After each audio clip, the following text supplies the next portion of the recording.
अस्सलाम वालेकुम व्यूअर्स, क्या हाल है? कैसे हैं आप लोग? होपफुली आप लोग भी ठीक-ठाक होंगे और एन्जॉय कर रहे होंगे मौसम को, इस सर्दी को, इस खुश्क मौसम को एन्जॉय कर रहे होंगे।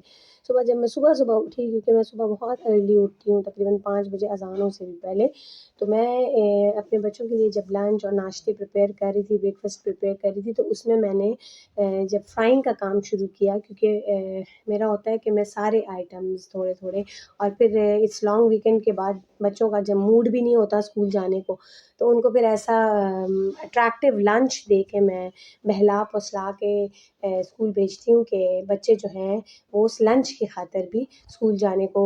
प्रेफ़रेंस दें। तो मैं सुबह जिस वक़्त लंच बना रही थी, तो मैंने जैसे ही ऑयल डाला कि मैं कुछ फ्राई आइटम्स भी उनको दूँ, तो मुझे अपनी यूनिवर्सिटी के वो गोल्डन टाइम याद आ गया कि जिस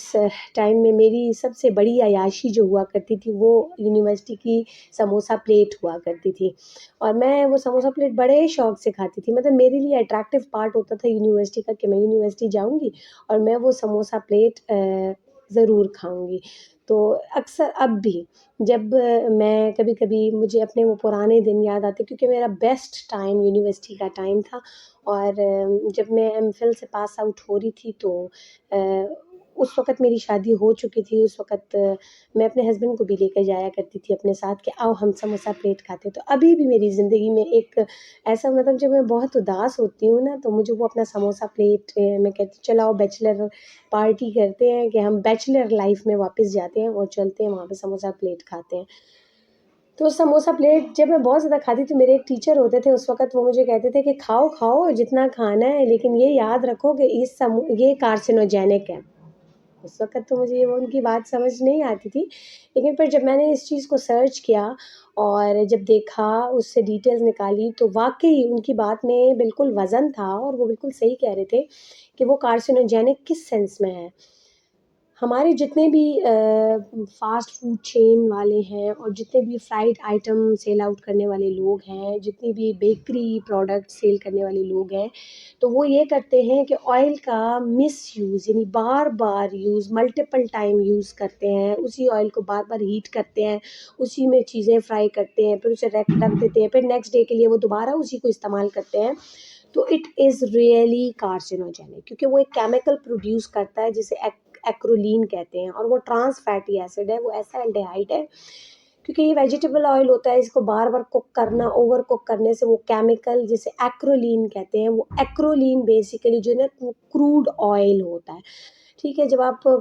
देखें बार-बार आप उसको कुक करें या उसको हीट करें ऑयल को, तो आप देखिए उसका कलर चेंज होना शुरू हो जाता है। वो बिल्कुल वो स्टिकी सा होने लगता है, तो उसमें से एक अजीब-सी वो रॉटन सी स्मेल आने लगती है। तो वो बेसिकली उसमें एक्रोलीन का प्रोडक्शन होना शुरू वो एक्रोलीन में कन्वर्ट होना शुरू हो जाता है और वो ऐसा एल्डिहाइड है जो कि आपकी बॉडी में इन्फ्लेमेशन को प्रमोट करता है, फ्री रेडिकल्स को एनहांस करता है आपकी बॉडी में और आपकी बॉडी में कैंसरस सेल को बढ़ाता है। तो वो वाक़ई मेरे टीचर उस वक़्त कहते तो थे, लेकिन मुझे एक आदत थी कि मैं किताबी कीड़ा थी बहुत ज़्यादा। तो जिस वक़्त वो ये बात कर देते थे, तो मैं किताबों में ये चीज़ें उस हमारे दौर में तो इंटरनेट इतना ज़्यादा कॉमन नहीं था, तो मैं वो चीज़ें बुक्स में ढूँढती थी कि आखिर उन्होंने ये बात की है, तो किस पॉइंट ऑफ व्यू से की है, किस कॉन्टेक्स्ट से किया है। क्योंकि आधी-अधूरी बात हो जाती थी, तो उसपे फिर हम लोग डिटेल्स निकालते थे और निकाल के फिर मैं उसको तो मेरी एक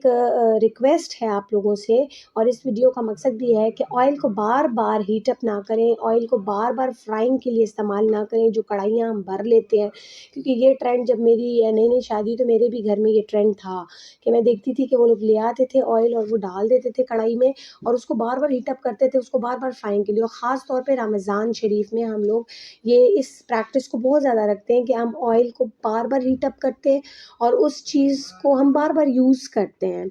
तो आप अपनी ज़िंदगी में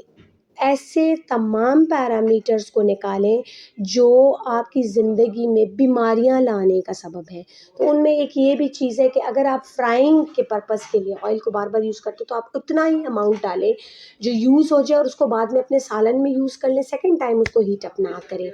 या थर्ड टाइम उसको हीट अप ना करें। बस 1 या 2 दफ़ा यूज़ करें, बाकी फिर उसको डिस्कार्ड करें। बिल्कुल चीज़ें बहुत महँगी होगी, आप लोग ये कह रहे होंगे, सोच रहे होंगे कि भई ये वीडियो तो इसने बना दी है, लेकिन चीज़ें इतनी महँगी हो गई हैं कि हम उसको गिरा नहीं सकते। तो आप लोगों ने करना क्या है कि आप लोगों ने वन टाइम उस ऑयल को यूज़ कर लिया फ्राइंग में, तो नेक्स्ट टाइम में आप उसको स्ट्रेनर से स्ट्रेन कर लें और आप उसको फिर नेक्स्ट टाइम अपने सालन में किसी चीज़ में यूज़ कर लें ताकि उसको दोबारा आपको फिर हीट करने की ज़रूरत ना हो। इसी के साथ मैं इजाज़त चाहूँगी, आप लोगों के लिए एक इन्फॉर्मेशन थी जो मैं लेकर आई हूँ और मैं चाहूँगी कि आप इस इन्फॉर्मेशन को डेफ़िनेटली अपने घर में अप्लाई करें और ये सिर्फ़ इन्फॉर्मेशन के तक हद तक ना रहे। आप इसको ये घर में अगर जिनके भी घरों में ये प्रैक्टिस है, तो इस प्रैक्टिस को आप लोग ने बे प्लीज़, प्लीज़, प्लीज़ ये अवॉइड करें।